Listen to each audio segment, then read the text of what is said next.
amazing drama you're about to see is a matter of human record. You may believe it or not. But the real people who lived this story, they believe it. They know. They took that one step beyond.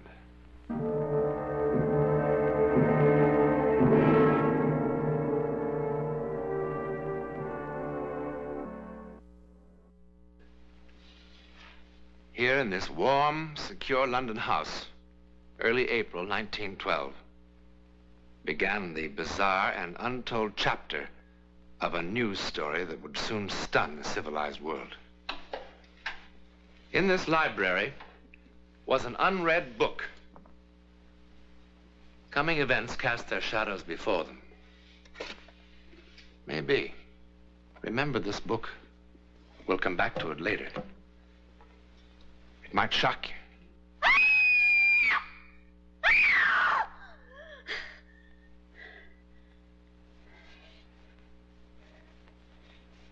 Mother. Mother. Mother. Mother! Mother!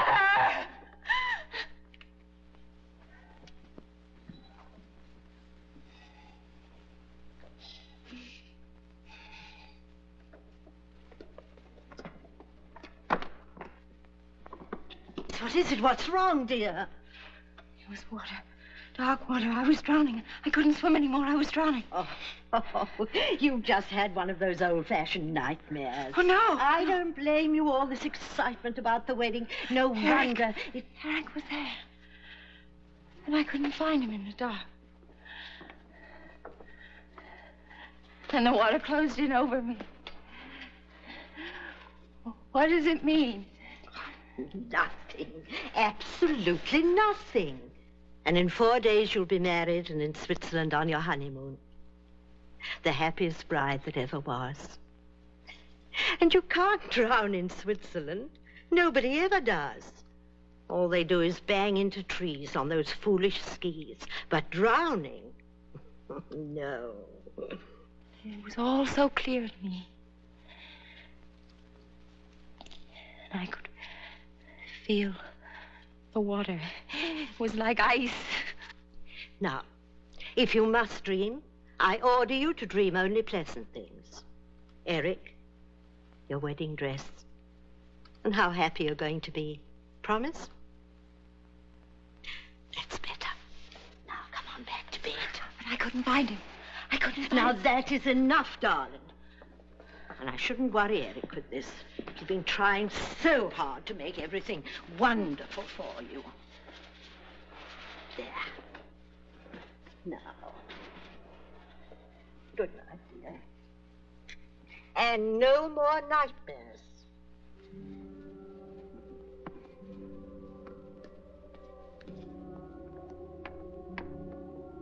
Good night.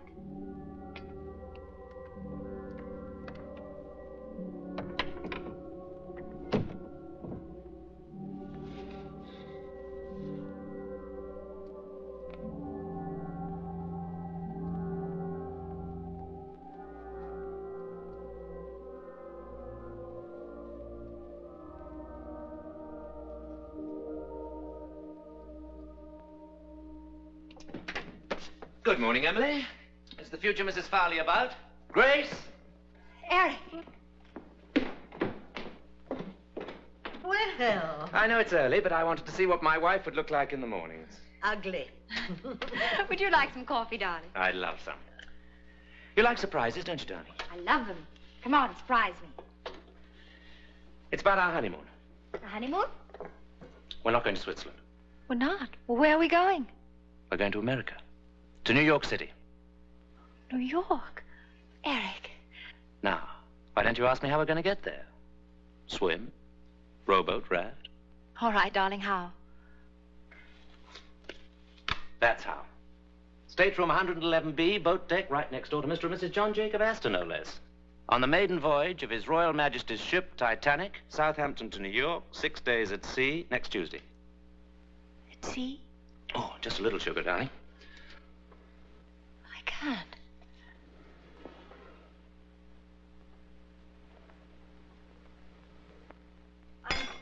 can't believe it. I can hardly believe it myself, but the office has connections. Oh, you lucky children. You sure you won't miss Switzerland? Oh, Switzerland will keep. But the Titanic, our honeymoon, that's once in a lifetime. The paper's full of nothing but the Titanic. Listen to this, Grace. RMS Titanic, the world's largest and most luxurious liner, is writing a new and glamorous chapter in man's conquest of the sea. By virtue of her 5 watertight compartments, she's being hailed in marine engineering circles as the unsinkable ship.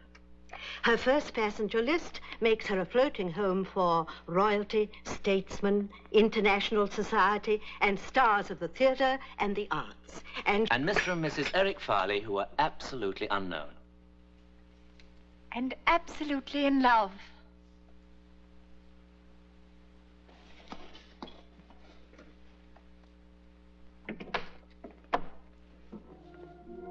Grace. Grace.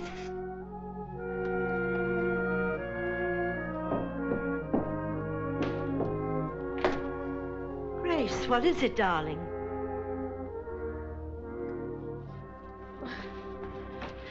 What is it?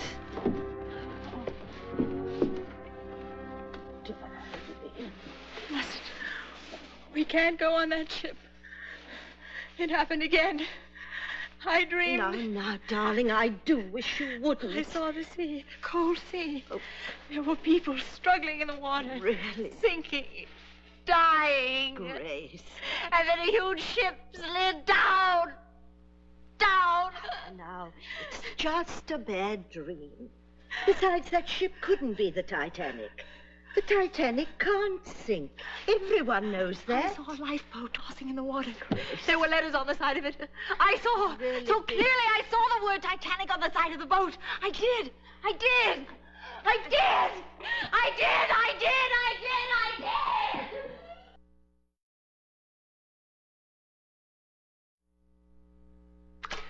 Just what I've always wanted.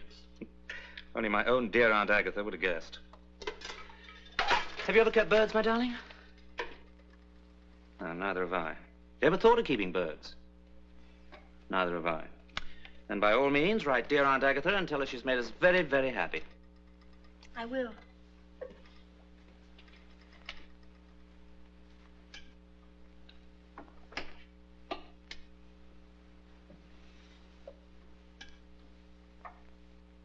I know all about last night.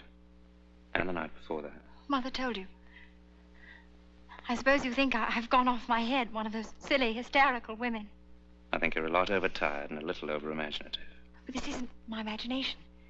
Believe me, I saw it. I saw it. Now, that is silly. You don't believe what you see in your sleep? I mean, unless you're a gypsy.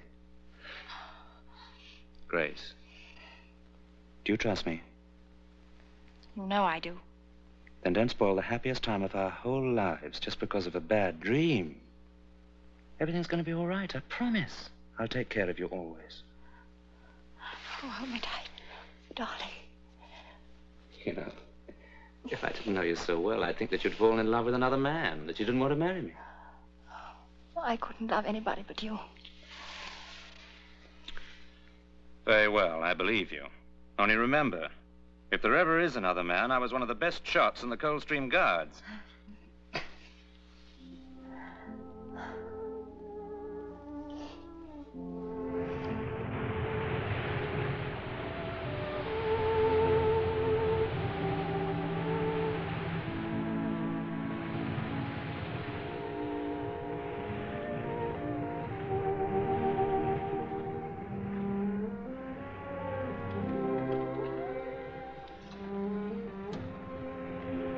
Sleep. I think I will keep a bird after all. I beg your pardon. That would please your Aunt Agatha, wouldn't it? Terribly. Did you have any particular species in mind? Oh, a lovebird, of course. Oh, naturally, a lovebird.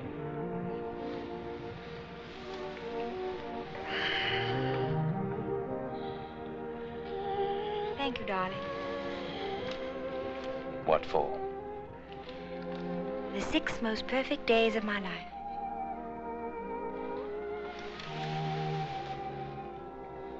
How lovely you are. And very young. There'll be even better days.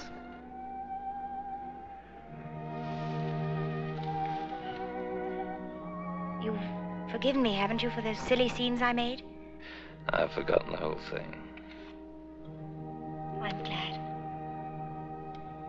Such awful, ridiculous dreams. It wasn't a dream at all. I was wide awake when I felt there was something wrong with the ship. Quite wrong. I know you'll laugh. And I don't blame you. I was in my cabin this afternoon. I imagine it was around 4 o'clock when I heard this terrible sound. What kind of sound? It was a terrible grinding sound, as though the ship had suddenly struck some immovable object. The whole boat seemed to tremble with the impact. Tell me, by any chance, did you hear anything or feel anything? No, I heard nothing like that, I'm happy to say. You know, it's probably your imagination, or more likely, indigestion. Now, why don't you see the ship's doctor? He's a good man, I'm told. Oh, I'm all right physically. It's just that for the first time in my life, I'm afraid. I'm afraid even for the next few hours. I don't know what I'm afraid of. It's as though something in my soul. You know, if I weren't such a hard-headed realist and I were at home, I think I'd call on my minister.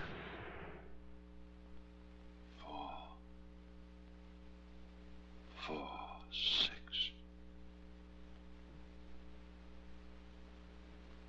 4, 6.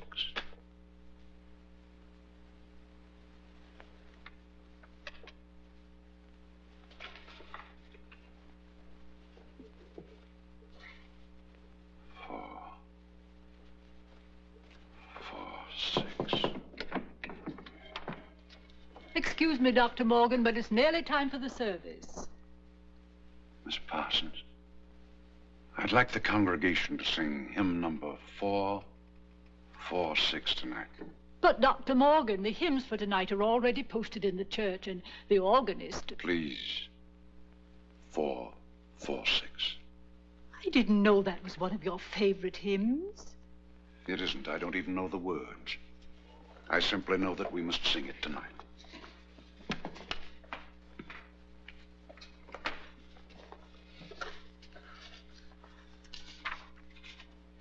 Hear, Father, while we pray to thee for those in peril on the sea.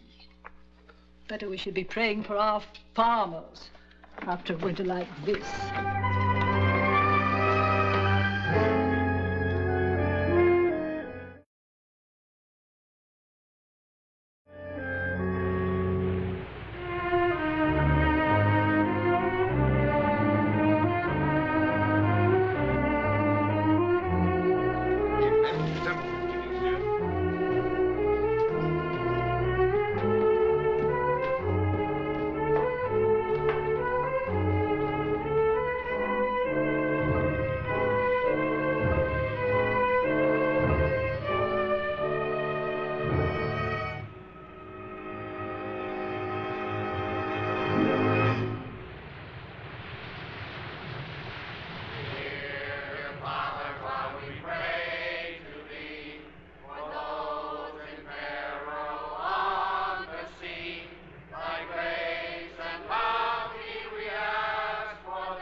What is it, darling? Nothing. You're cold. Come to bed.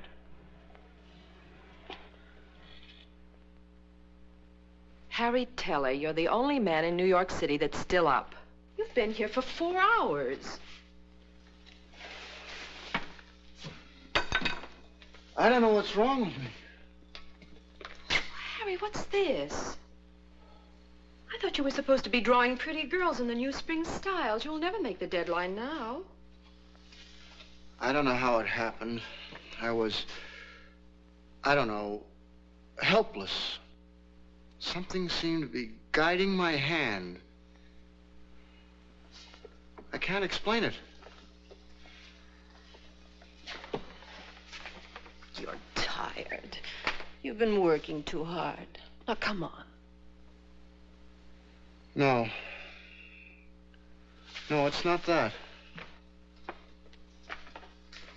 Harry, let's go to bed.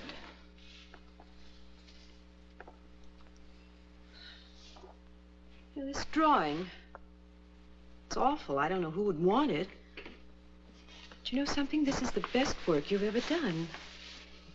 I've never seen you do anything like this before. All of this detail in here. And Harry, what is it? Your hands are like ice. The water in the drawing was cold. Icy cold.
What are you doing?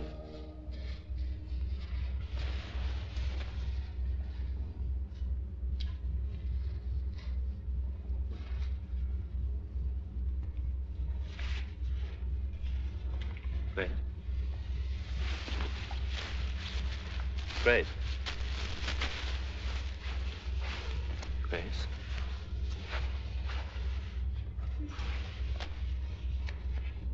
Grace. What happened? What's the matter? Everything's all right now. You come back to bed. I don't understand.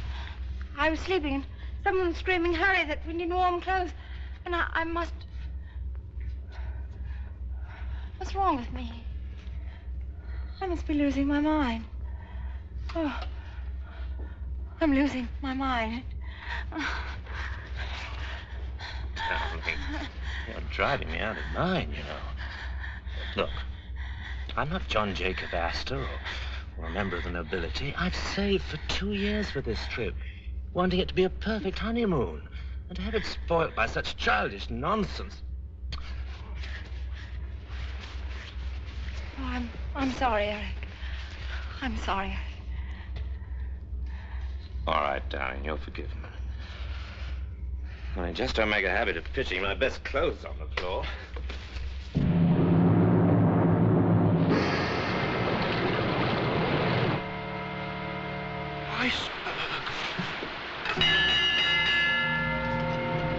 Iceberg, dead ahead! Iceberg, dead ahead! Iceberg, dead ahead!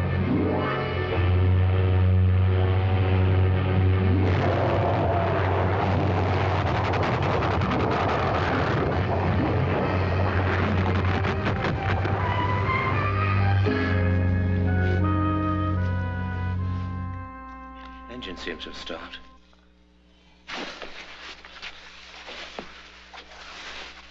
You all right?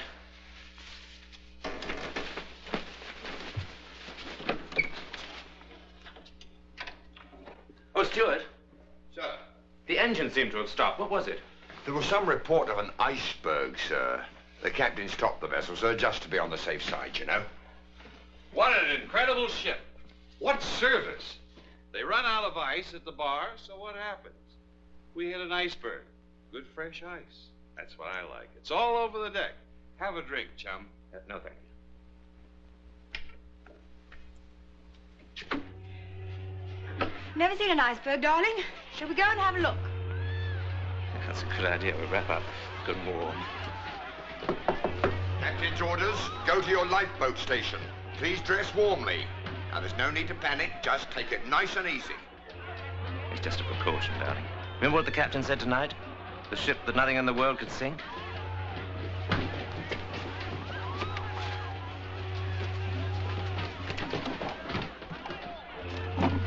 What are you doing?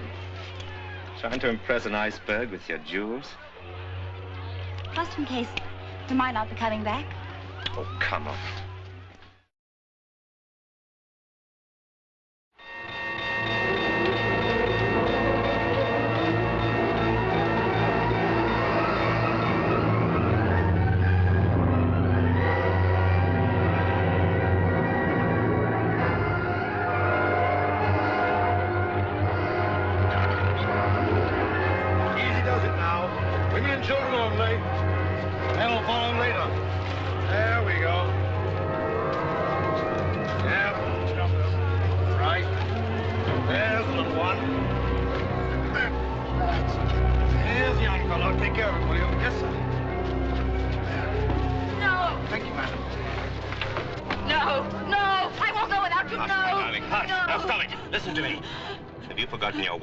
So soon.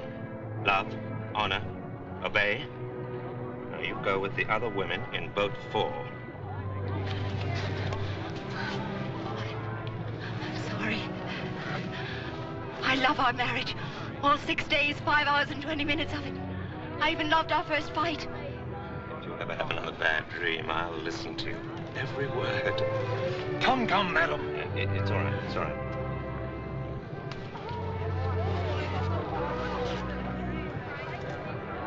Good night, my love.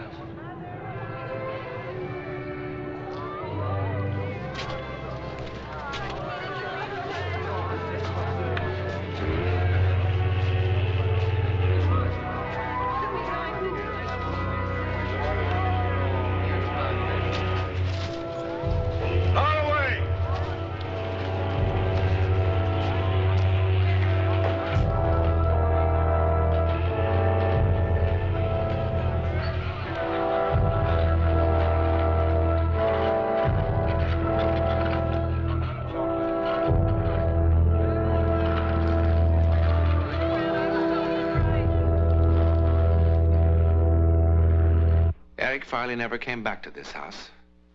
Over 1,500 people perished that dreadful night aboard the Titanic. Eric Farley was among them. You've seen some of the unexplained supernatural events surrounding the life and death of a great ship. Now, do you remember this book? It's a novel published in 1898, 14 years before the ill-fated vessel was even dreamed of. The title, Futility. Its author, Morgan Robertson. It's a story about the largest liner ever built, carrying on its maiden voyage the rich and great of the world. Then, on an April night, it struck an iceberg. The vessel in this book was 70,000 tons.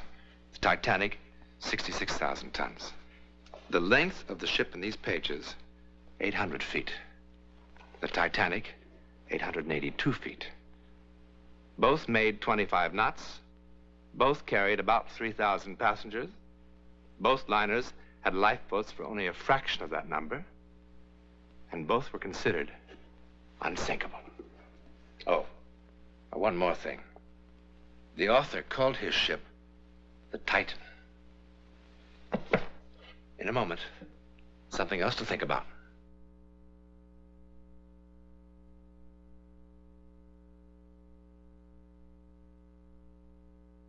This is the ticket that carried a passenger, Arthur Douglas by name, from New York to Chicago on a fantastic excursion into terror. Now, if you were one of the passengers on the train that night, Well, thank you to keep your secret until next week, when a perfectly normal man takes that one step beyond.